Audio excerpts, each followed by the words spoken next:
कांग्रेस के पश्चिमी उत्तर प्रदेश अध्यक्ष व पूर्व मंत्री नसीमुद्दीन सिद्दीकी ने कहा, ये सरकार किसानों की हत्यारी है। जिस देश को समाज को भाजपा ने जाति धर्म के नाम पर तोड़ने का काम किया है, कांग्रेस उसे भारत जोड़ो यात्रा के माध्यम से जोड़ने का कार्य कर रही है।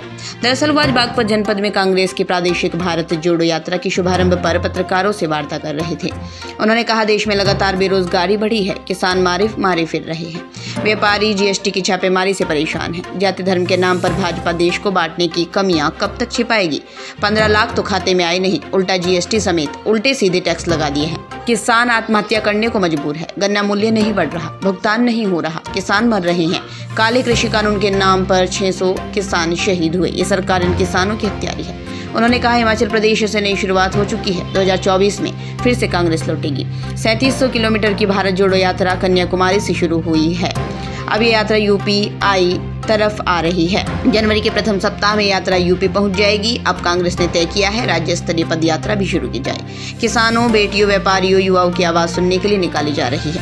किसानों, मजदूरों के दरवाजे पर जाएंगे। भारत को संप्रदाय, जाति, वर्ग के नाम पर तोड़ने का प्रयास दूसरी पार्टियां कर रही हैं, लेकिन अब कांग्रेस ने सभी लोगों को एक सूत्र में पिरोने का कार्य शुरू कर दिया है। नसीमुद्दीन सिद्दीकी ने कहा, भाजपा की एक मंत्री पेट्रोल डीजल गैस सिलेंडर के दाम बढ़ने पर चूड़ियां हाथों में लेकर प्रदर्शन करती थी।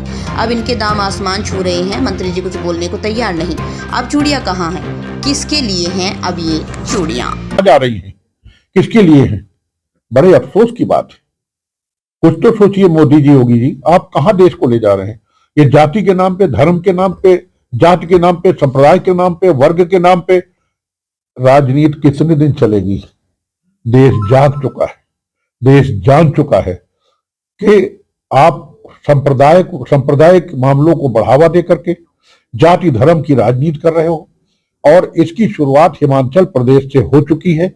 लोग समझना शुरू कर दिए हैं।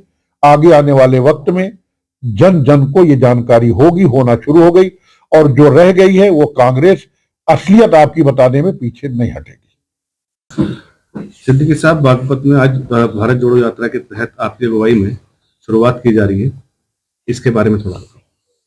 ये भारत जोड़ो यात्रा जो राष्ट्रीय हमारी यात्रा है, 7 सितंबर 2022 को कन्याकुमारी से माननीय राहुल गांधी जी की अगुवाई में, उनके नेतृत्व में शुरू की गई थी, और उसी से प्रेरणा लेकर के हम लोगों ने 9 दिसंबर से इसी महीने की उत्तर प्रदेश में 6 जगहों से राज्य स्तरीय भारत जोड़ो यात्रा शुरू की है।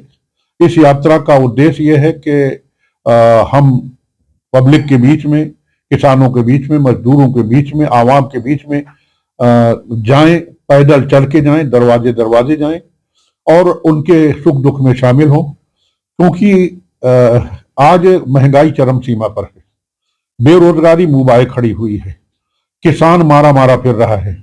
गन्ना किसानों को उनकी तो मिलना दूर की बात है, लागत नहीं निकल पा रही है।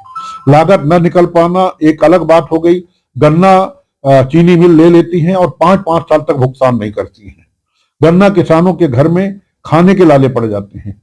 वो अपने बच्चों को पढ़ा नहीं सकते हैं, वो अपनी बेटियों की शादी नहीं कर सकते हैं। तो मजबूरी में क्या होता है, गन्ना किसान आत्महत्या करने के लिए मजबूर हो जाता है।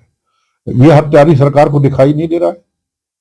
आपने 3 काले कानून लगा दिए, और इसके बाद किसान दिल्ली के बॉर्डर पर 1 साल तक बैठा रहा, जाड़ा गर्मी बरसात, और लगभग 600 किसान वहां पर मर गए। फिर आपने वो काला कानून वापस ले लिया। भारतीय जनता पार्टी ने काला कानून, जो 3 कृषि बिल थे, वो आपने वापस ले लिया, और आपने कहा हमसे गलती हो गई। अरे भाई, गलती हो गई, जो 600 लोग मर गए, उनके मरने का हत्यारा कौन है? उनका जिम्मेदार कौन है? आज तमाम बच्चे वो अनाथ हो गए जिनके घर के लोग मर गए, कौन जिम्मेदार है? तमाम हमारी बहनें, हमारी बेटियां बेवा हो गई, आज कौन उनको संभालेगा? अरे भाई, हद हो गया। मोदी जी, योगी जी, हम क्या कहें? आपको ऊपर वाला सद्बुद्धि दे, बेरोजगारी दूर कीजिए, और अपनी बात पे जो है उस पे थोड़ा सा याद कीजिए। जब डॉक्टर मनमोहन सिंह इस देश के प्रधानमंत्री थे, तो आपकी ही इस सरकार में एक मंत्री हैं, केंद्र सरकार में, वो चूड़ियां लिए फिरती थी। प्रधानमंत्री जी कहती थी कि साहब 300 रुपए का सिलेंडर मिल रहा है, 51 रुपए लीटर पेट्रोल मिल रहा है, बहुत महंगा है, देश कहां जा रहा है? आप तो 100 के पार जा रहे हो।